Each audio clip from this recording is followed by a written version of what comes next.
चलिए next topic start करते हैं। नेक्स्ट टॉपिक है इंडियन काउंसिल एक्ट 1861। अब ये क्या है? ये देखिए, जितने भी मैंने चार्टर एक्ट पढ़ाए थे, ये गवर्नमेंट ऑफ इंडिया एक्ट 1858, 1861, फिर आगे भी आएंगे, ये सारे इम्पॉर्टेंट हैं।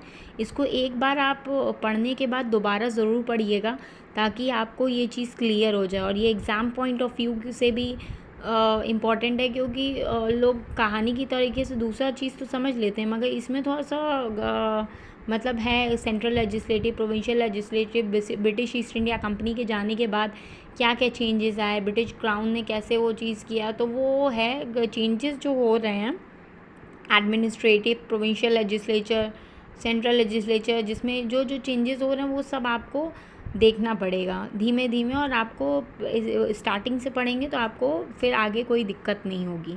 तो आपसे रिक्वेस्ट है, आप पुरानी जितनी वीडियोस हैं ये चार्टर एक्ट से related, Indian act 1858, government of India act, ये उसके बाद आगे ये ज़रूर इम्पॉर्टेंट है, आप पढ़िएगा ज़रूर। चलिए स्टार्ट करते हैं। ब्रिटिश ईस्ट इंडिया कंपनी काफ़ी टाइम से रूल कर रही थी इंडिया में, मगर जब रेगुलेटिंग एक्ट आया 1773 का, जिसमें इससे रिलेटेड भी मैंने सेपरेट वीडियो बनाया, आप चाहें तो देख सकते हैं। उसमें आपको डिस्क्रिप्शन में रेगुलेटिंग एक्ट 1773 पता लग जाएगा।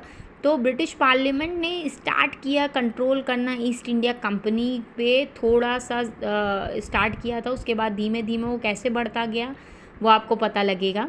रेगुलेटिंग एक्ट 1773 बहुत इंपॉर्टेंट है।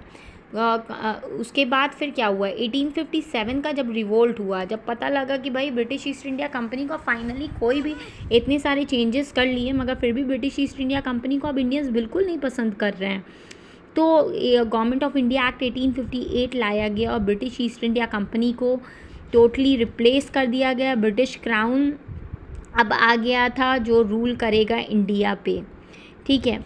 आफ्टर मतलब कंप्लीट कंट्रोल जब ब्रिटिश क्राउन ने ले लिया अपने हाथों में, तो ब्रिटिश पार्लियामेंट को फील हुआ, पहले ब्रिटिश पार्लियामेंट चीज़ें देख रही थी, मगर वो कंट्रोल के हाथ में था, इनके कंट्रोल मतलब ब्रिटिश ईस्ट इंडिया कंपनी के हाथ में था। मगर अब ब्रिटिश पार्लियामेंट जब पूरी तरह से देख रही थी, तो उसने सोचा कि चलो अब इसको चेंज किया जाए, पूरी तरीके से क्या क्या गलतियां हैं उसको ख़त्म किया जाए। तो एडमिनिस्ट्रेटिव और लेजिस्लेटिव स्ट्रक्चर्स को ब्रिटिश पार्लियामेंट ने ओवरऑल करने की चाहा।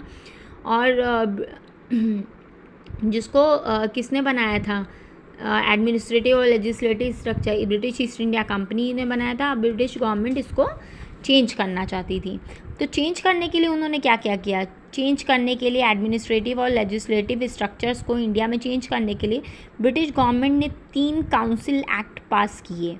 एक इंडियन काउंसिल एक्ट 1861, दूसरा इंडियन काउंसिल एक्ट 1892 और थर्ड है इंडियन काउंसिल एक्ट 1909। चलिए अभी तो हम लोग इंडियन काउंसिल एक्ट 1861 देख रहे हैं, तो उसके बारे में पढ़ लेते हैं। Government of India control of government of India किसके हाथ में था? पहले इनके ये ब्रिटिश ईस्ट इंडिया कंपनी में कोर्ट ऑफ डायरेक्टर्स और बोर्ड ऑफ कंट्रोल के हाथ में था, जो एडमिनिस्ट्रेशन हैंडल करते थे।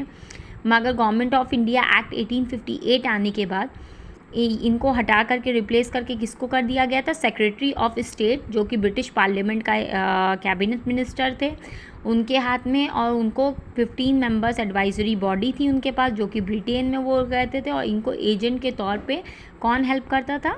वॉइस रॉय हैंडल करते थे एडमिनिस्ट्रेटिव मैटर्स इंडिया में, और वो secretary of state cabinet minister को इसमें मदद करते थे। अब उसके बाद एडमिनिस्ट्रेटिव देख लेते हैं। एडमिनिस्ट्रेशन में क्या था? गवर्नमेंट ऑफ इंडिया एक्ट 1858 जब आया तो voice Roy plus executive council थे। अब इंडियन काउंसिल एक्ट 1861 में क्या चेंजेस हुआ? बस इतना ही था। 1850 गवर्नमेंट ऑफ इंडिया एक्ट 1858 में क्या था? वाइस रॉय के पास एग्जीक्यूटिव काउंसिल्स थी। अब इंडियन काउंसिल एक्ट में क्या चेंजेस हुए? बहुत मेजर चेंजेस हुए। अब ये एग्जीक्यूटिव जो काउंसिल्स इनके पास 1858 में थी, अब इनको एक पर्टिकुलर वर्क दे दिया गया था। Voice Roy plus 5 executive council, जो एक एग्जीक्यूटिव काउंसिल का member home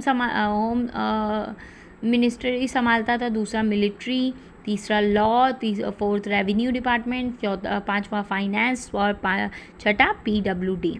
Indian council act 1861 जो था वाइसरॉय को एक पावर भी दे दिया था ऑर्डिनेंस पास करने का, टेम्परेरी लॉ पास करने का, जिसकी वैलिडिटी 6 महीने की होती थी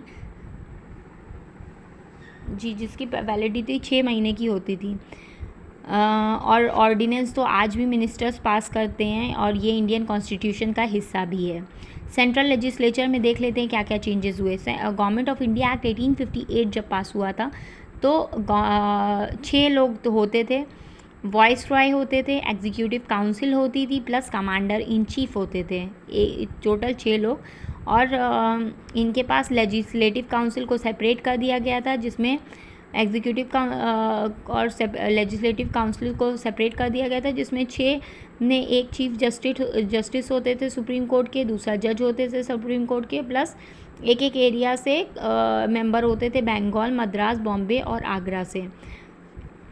ये सारे क्या होते थे, ये दोनों मिलकर के लेजिस्लेटिव फंक्शन और दोनों मिलकर के मिनी पार्लियामेंट के तौर पे एक्ट करते थे।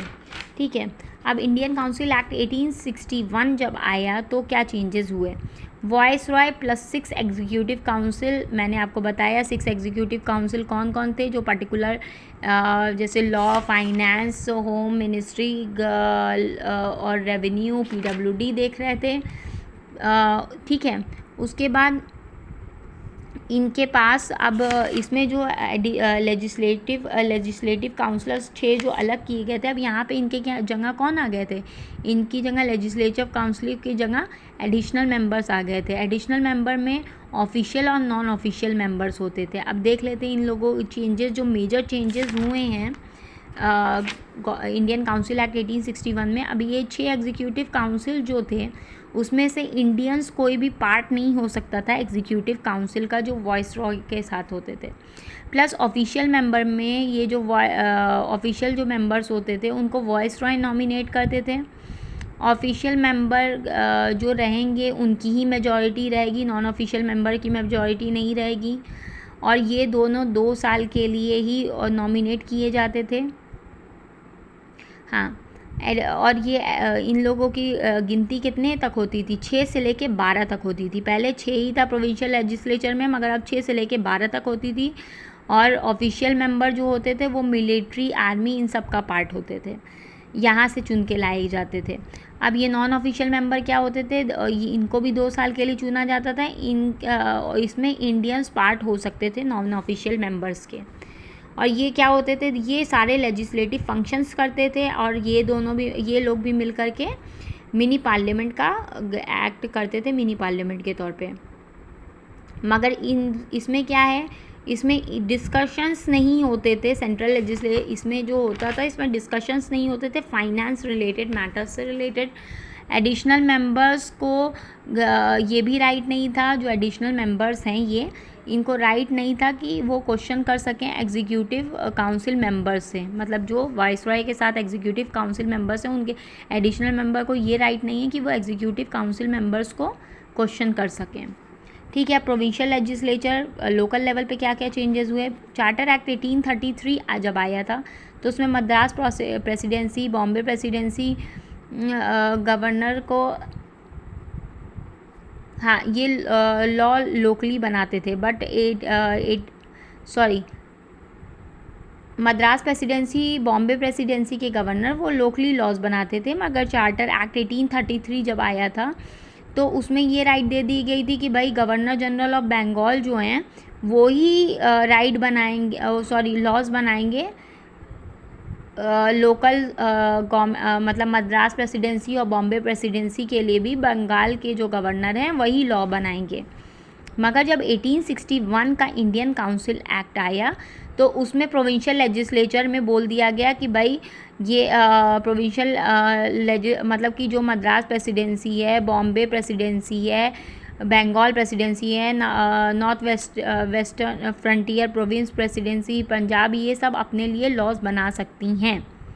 ठीक है, मतलब कि पहले ले लिया गया था, फिर पहले वैसे ही था, मतलब लोकल प्रोविंशियल लेजिस्लेचर में वो अपने लिए लॉज बनाए। फिर 1833 में बोला गया कि नहीं, गवर्नर जनरल ऑफ बंगाल ही बनाएंगे इन लोगों के लिए, लोकल भी लॉज वही बनाएंगे, मगर वापस से 1861 में ये चीज़ वापस कर दी गई। दूसरे पॉइंट्स क्या हैं वो देख लेते हैं। दूसरे पॉइंट्स ये थे कि भाई कोई भी बिल जो कि military, religion, foreign affair, public revenue से रिलेटेड हैं, तो इनको पास करने से पहले,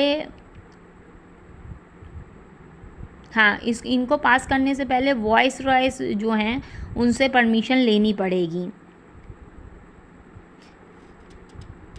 और अगर इन्होंने, वाइस रॉय ने पास कर दिया है, तो सेक्रेटरी ऑफ स्टेट हैं, अगर उनको कोई चीज़ सही नहीं लगी बिल से रिलेटेड, तो वो उसे डिनाई भी कर सकते हैं। मतलब वॉइस रॉय अगर अपना कोई भी एग्जीक्यूटिव अगर अपने साइड से कोई बिल पास कर रहे हैं, तो उनको वॉइस रॉय से बिना परमिशन लिए वो पास नहीं कर सकते हैं। और अगर वॉइस रॉय ने पास कर दिया और सेक्रेटरी ऑफ स्टेट जो कि ब्रिटेन में, उनको सही नहीं लगी, तो भाई वो मना कर सकते हैं।